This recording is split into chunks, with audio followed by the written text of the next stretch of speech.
welcome to my Flosstube channel, Thread the Needle. My name is Vani and you're here to listen to me talk about my full coverage cross stitch.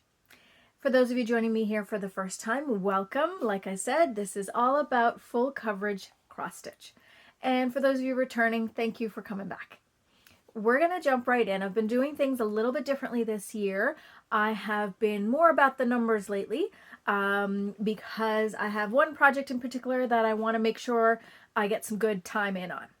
And I think it's working, or at least for the time being. We're still in January. So I'm going to start with my WIPs update. And I'm going to begin with, since the last time I did a video, I worked on a few. I have a rotation procedure that I follow. I have a rotation wheel that I spin every time it's I'm due to select a new project. And then what happens is I spin the wheel, it tells me what project I'm going to work on, and I have all of my WIPs on that wheel. No matter big, small, whether they're really old or whether I've just started them, they're all on the wheel.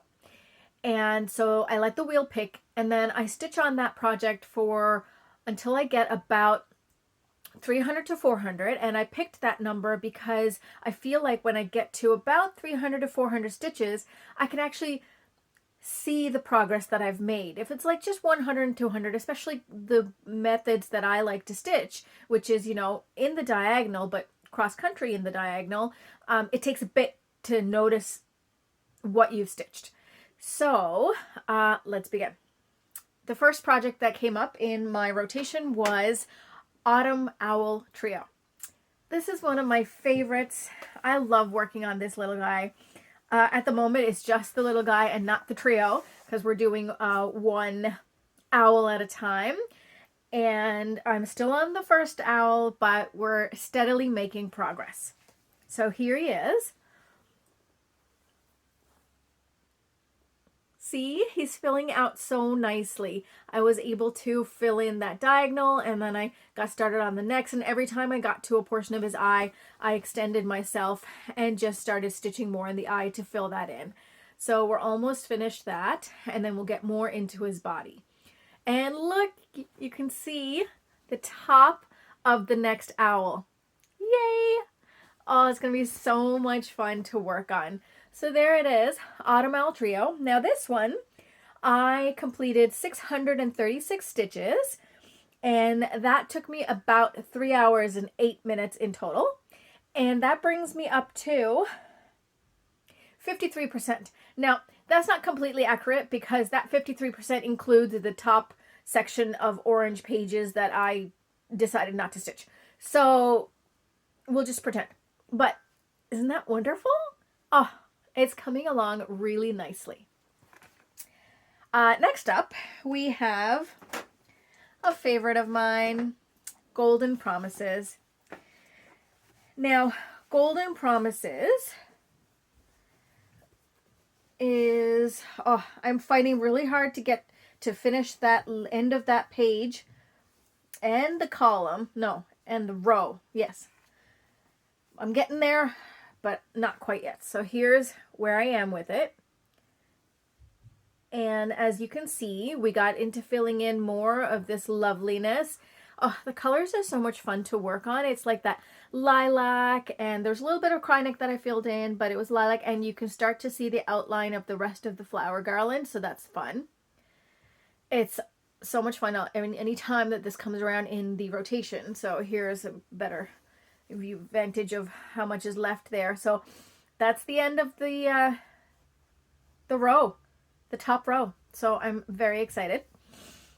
Now this, I kept going until I got about 836 stitches. And that took me about 2 hours and 35 minutes. As you can see, I'm trying to gauge how long I actually spend on a project.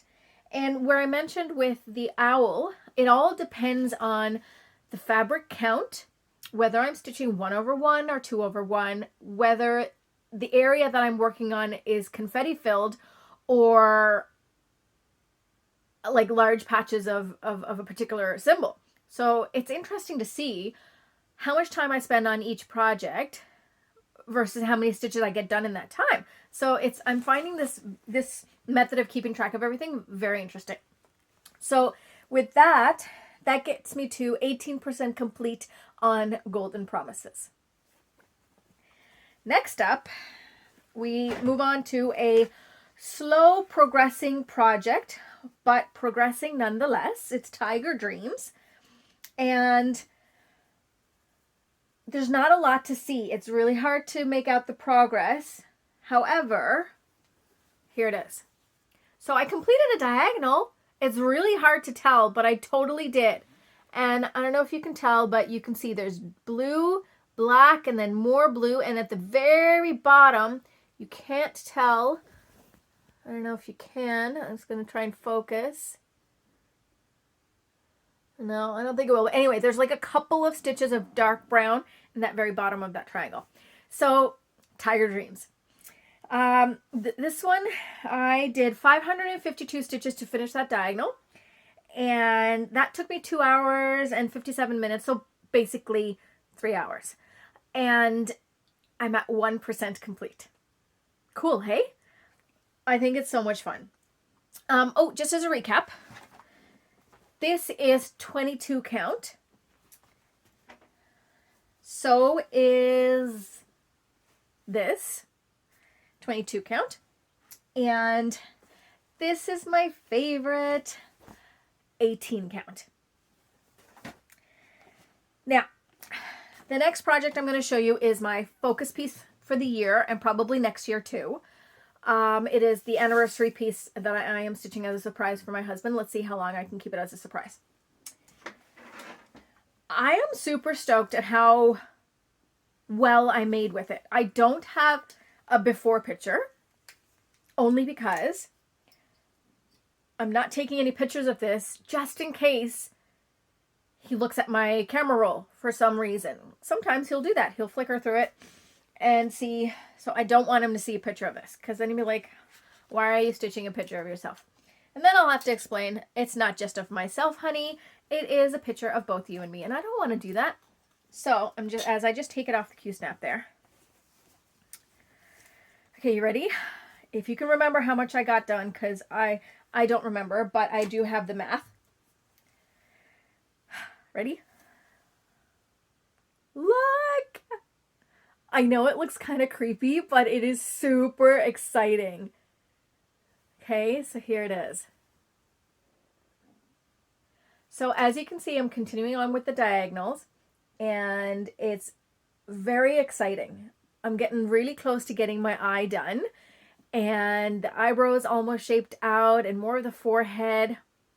It's just working. So it's working out, keeping this as my focus piece.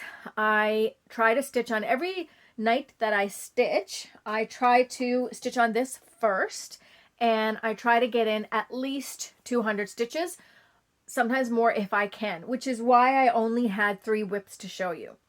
Because I've decided that while I enjoy all the other whips in my pile, this really needs to be a focus. I really need to make a dent in this, and especially while I'm enjoying it. I know there will be lulls and ups and downs of periods when I'm not going to be into stitching it. So when I'm in this mood right now where I'm enjoying it, I want to get in as many stitches as I can. So since the last time I showed you, I did 3,060 stitches on this. And that took me 16 hours and 55 minutes. So basically 17 hours from the last time. I don't even remember how far along I was the last time. I don't even know how many diagonals back I was. But it's just, I'm just in a good place with this right now, and I just want to keep going until I at least finish my head and then start stitching on his head again. That's the goal, that's the plan, to at least get that far. And then I can start stitching on his face and then finish it all the way across. So that's the plan. I'm very much enjoying this right now. So that's my update for you today. I, in total, stitched 5,080 stitches. Now I looked back. That seems to be about an average for me. Last Flosstube episode as well, I stitched in the 2 weeks 5,000 as well, close to, you know, roughly 5,000. But this time it took me 25 hours to stitch the 5,000. So I must have had some really good stitching nights. I'm really enjoying keep going on with this. I don't know. I'm just finding I'm enjoying it. But I've got a few things coming up, a few family things going on, which I'll share with you all in the next video. But as always, it is such a joy to be able to share all of this with you, and I'm so glad that you're here to enjoy it with me. Thank you so much for joining me here. I can't wait until next time. Bye.